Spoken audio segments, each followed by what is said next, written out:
One of the best pieces of advice that I ever received, I got it in my late 20s, and it came from someone that I kind of viewed as a mentor at that time.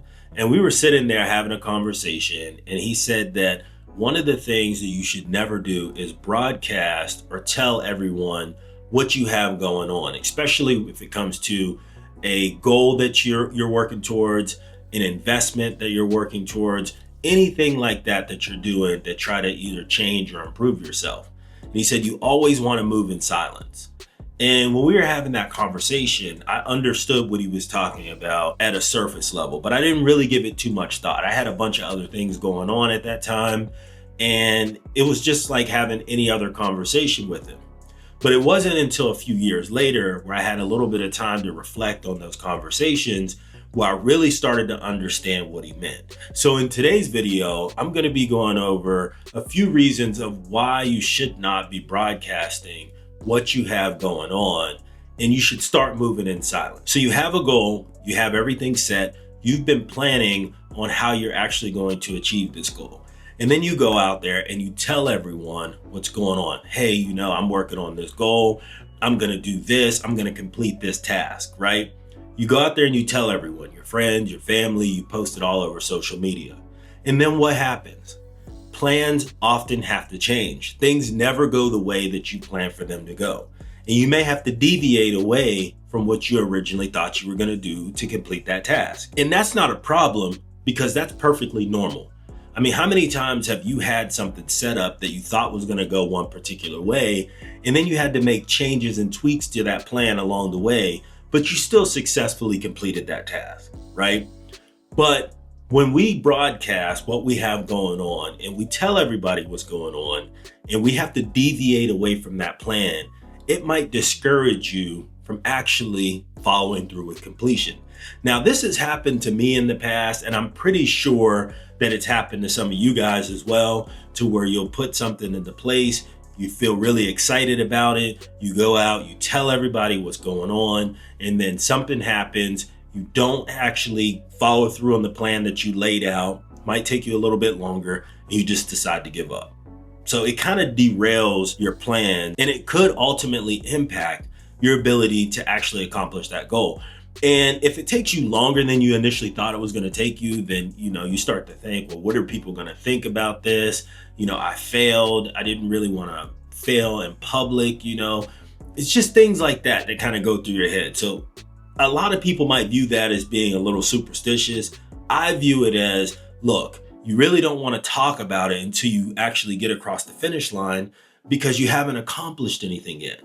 There's nothing really to celebrate until you actually hit it. Now, of course, while you're going through that goal or you're trying to achieve whatever you set out to achieve, you can enjoy the wins along the way. But until you actually complete it and do the thing you set out to do, there's really nothing that you need to go out there and celebrate, right? At least that's my perspective on it. All right, so now the second reason that you really don't want to broadcast what you have going on is because everybody that you think that's in your corner might not really be in your corner, right? And there's several different reasons of why that may be. But I can tell you, and you probably can understand this a little bit from experience, that we all have people that we know. Could be friends, could be family, could be neighbors, could be coworkers, whoever, right? Where you tell them what you have going on, you're working towards a goal, and then all of a sudden your relationship with them changes. And you start getting the little comments about who do you think you are? You think you're better than us? All of those things, right? And sometimes that could be a little bit of jealousy, right? It could be jealousy. But oftentimes, I don't think that people fully understand that just because you're one way right now doesn't mean that you'll be that way 12 months from now. I don't know about you, but I'm always interested in evolving and changing and bettering myself. I'm a firm believer is that you're not going to be the same person 5 years from now that you are today. And I'm certainly not the same person that I was 5 years ago. And if that's not the mentality of the people that you're the core people that you're hanging out with, you need to evaluate who's actually in your circle. But a lot of people just don't understand. Oftentimes, I think it puts a spotlight on the people that you know the most. Because if you're doing something to try to change or improve yourself, but they're still continuing to do the same thing that they've done year in and year out, it puts a spotlight on them, and it may make them take a look at themselves and reflect on what they have going on. So it's not always just a hate type thing. It could just be a self-evaluation that they're going through at that point in time, because they see that you're progressing, you're doing things a little bit differently, and it puts a spotlight on them. So at the end of the day, if you're going out there and you're communicating about what you're doing, what your plans are, that can really derail it, because we all have had those people, right, in the past where they've said, oh, are you sure you want to do that? That seems hard. Or, oh, I know somebody that tried that. It didn't work out, right? We've all heard those stories, and we've all had someone that's tried to discourage us along the way. Now, again, I'm not going to say that's malicious. It's not always malicious. It's just the nature of people at times.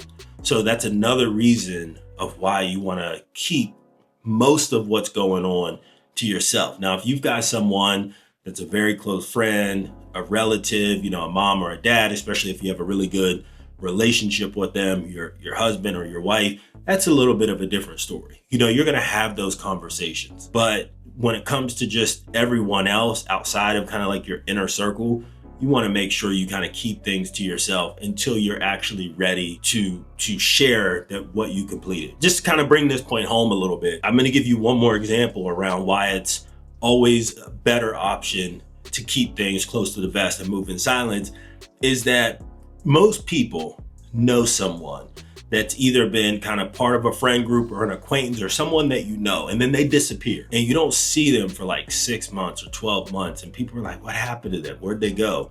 They used to hang out. I don't see them anymore.